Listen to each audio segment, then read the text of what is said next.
Hey everybody, this is Grace. In this video I'm going to talk about arrogant people who they can even become hostile whenever somebody questions their authority. Like they consider them a voice of authority on everything, and when it even appears that somebody, they think that somebody's questioning their authority, what they may do. Okay, and first I'll start off this way. Have you ever overheard something like you're walking towards your boss's office? It can be in any kind of situation. It could be in your own home. I don't know. But I'm going to use this one. You're walking towards your boss's office to ask her about something.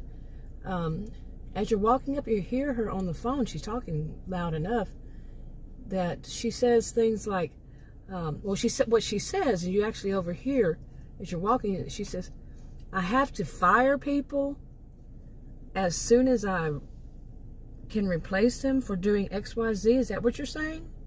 And she's on the phone. You can imagine she's talking to her boss or, somebody. So they're telling her that because these people are doing XYZ, they have to be fired as soon as she can hire somebody to replace them. Have you ever seen that a boss does interviews and then keeps replacing people?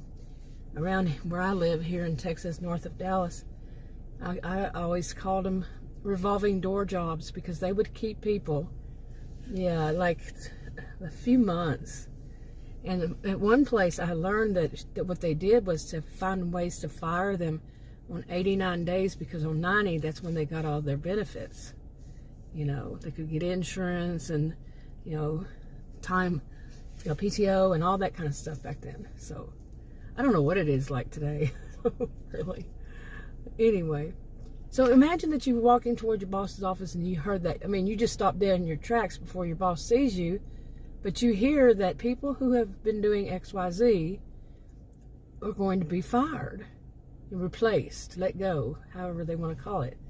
And now that puts you in a position, because you know now that what's going to happen to you. Don't do them. You know you shouldn't do them. You have even told people.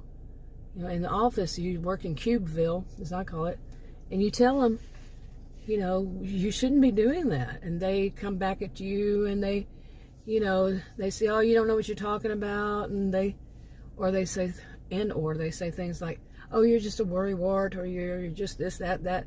It's going to be you. They're pointing at you when you're saying, I don't do it and I'm not going to do it.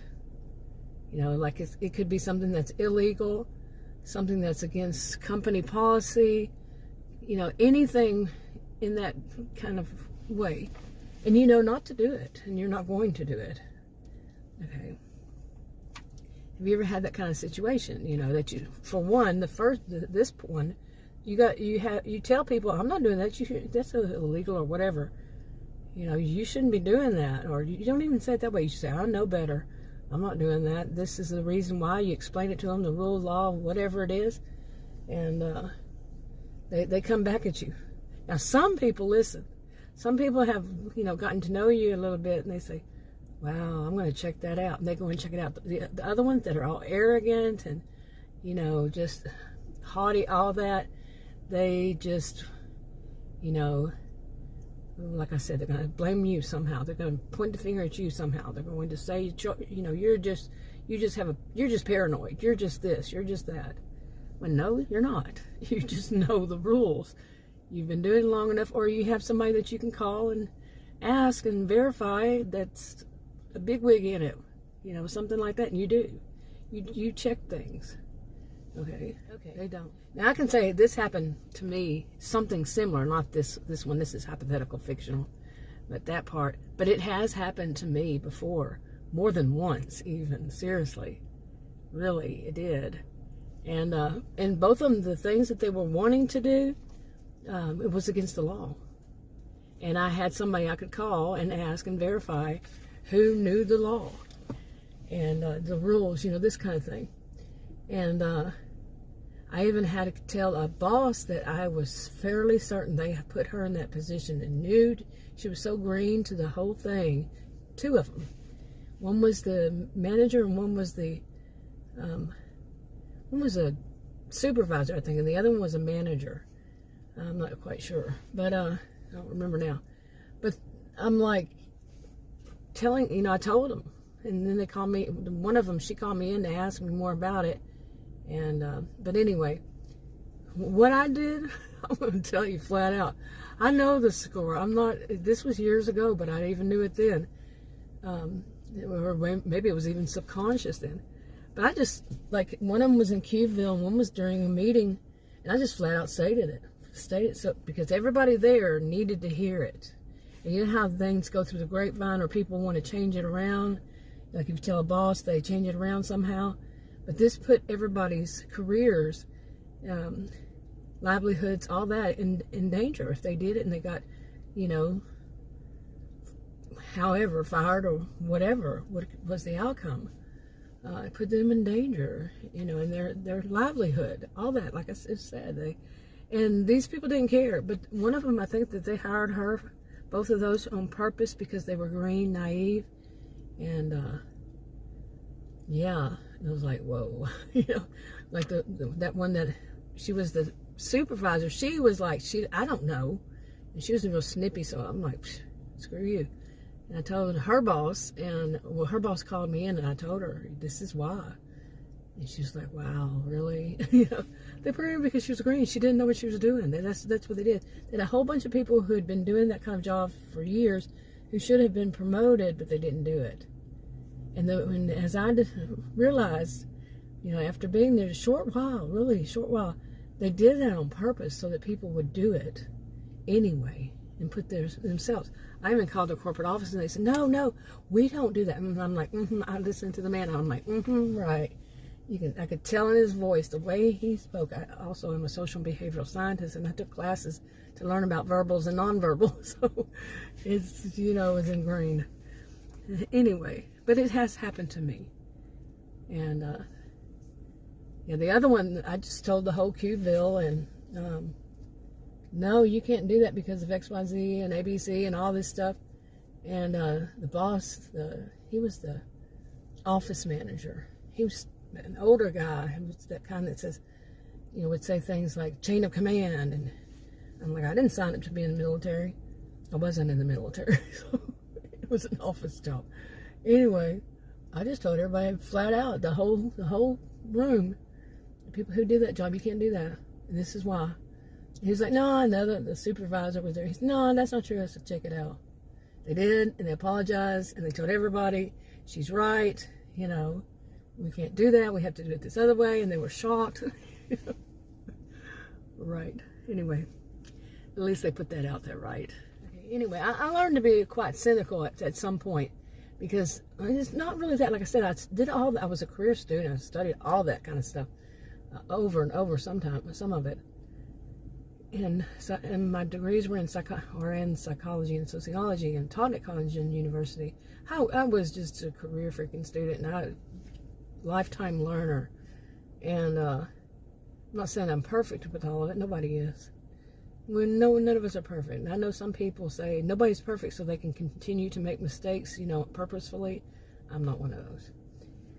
Yeah. Anyway. Okay.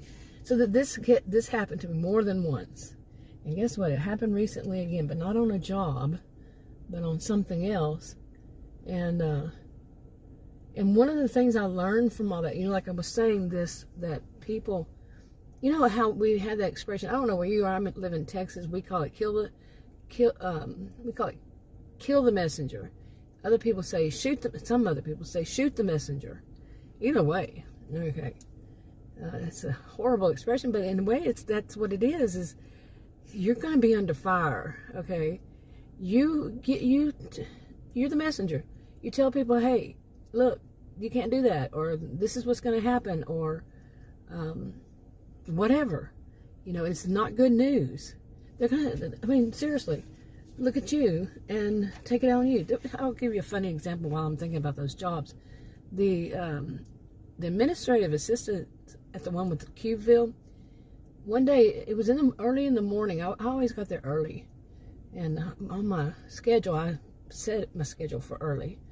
And she did too, and the boss was there, the office manager, he was there. And she was going toward his office, and my desk faced that way. and my cube faced that way. And I had looked up to see, because it was just the three of us in there. And when she walked, I looked over at her, and then, because I didn't even know she was there or something. And her skirt was tucked in her pantyhose. You know that cliche thing? Your back of your skirt's tucked into your pantyhose. So I called her over. I said, come here. And she, before she embarrassed herself. And I told her. Well, she got mad at me. I'm serious. She got mad at me. Now think about it. I'm telling her so she won't embarrass herself in front of the boss. You see, and the boss was male boss, and I just, felt like, hey, I'm going to tell you and warn you. No good deed goes unpunished, and in some instances, doesn't it? So she got all upset at me. But, I mean, I in a way, I guess, that is kind of shocking, and I can see that, you get upset, but to take it out on somebody, but she got over it, yeah. But anyway, this is something bigger. When people are being told they're going to be fired, now you're in that position, I'm saying you, but I mean me. You're in this position to be the messenger. These people are about to get fired because they do X, Y, Z. Well, you've warned them plenty of times. Don't do that. You can't do that. It's against the rules, whatever. And they just so arrogantly and, all that tell you, it's all you're just paranoid, you're just this, you're just that. So what are you going to do? Here it is. You just heard, you overheard your boss talking to the corporate office or whatever, and they're saying, fire them. So you could warn them to go, so they'll go out and get a job, another job. But they're not, what are they going to do? Even if you tell them and kill the messenger kind of situation, or what? So anyway, I'm writing these stories. I'm getting more into that. And although that part happened to me, I said it happened to me. But this is, like I said, hypothetical, fictional. The rest is, it's a character of mine, Aaron, A-A-R-O-N. He is 47 years old, and he's a member of a video group. But what they don't know is, they make videos online for Virtual County and Outlaws Online. There are two different ones in Victorson County. Fictional, remember. Although Texas is not fictional, of course. But it's hypothetical fictional situations. Anyway, he works. What they don't know is that he secretly works for my character, Grace. Yeah, modeled after me, but not exactly.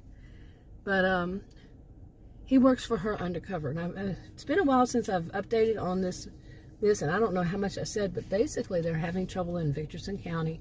Victorson County, by the way, is fictional too. But they're having troubles, lots of different troubles. Some people are trying to basically, they guess that it's the people who run the Outlaws Online, a social media platform. They want to take over Virtual County Online. They want to somehow take over all of it, plus the people who created it, because one of the guys was kicked out, and he is the one that now owns and operates Outcast Online. I gotta say that right, Outcast Online.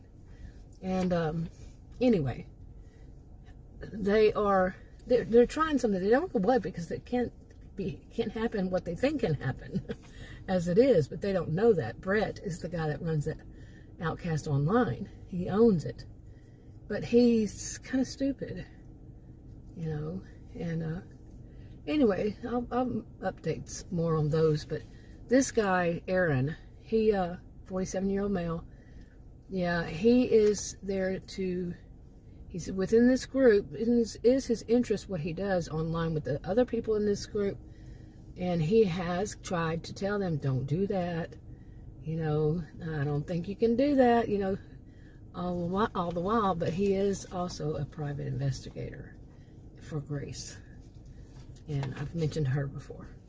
Haven't updated her either, or any of it. I haven't updated any of them in a while, but I'm going to start doing that because, well, I'll mention that in another video. This one's getting kind of long. All right, I'll talk to you in another video. Bye.